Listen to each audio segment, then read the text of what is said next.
Assalamualaikum warahmatullahi wabarakatuh. Baik, di sini saya akan melakukan reset TCM menggunakan STS connector. Pertama, kita hubungkan kabel STS connector pada kabel DLC. Lihat kedipan lampu mil.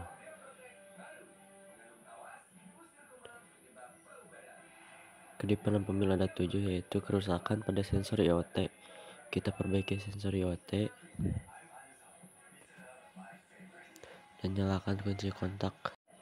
Lalu kita cabut STS connector dari kabel DLC. Lalu pasangkan kembali. Lihat kedipan lampu mil. Artinya reset telah berhasil. Lalu kita matikan. Kita tarik tuas gas, hidupkan kontak, dan lepaskan tuas gas. Artinya kita sudah di dalam mode 1. Lalu matikan kunci kontak. Kita cabut STS connector,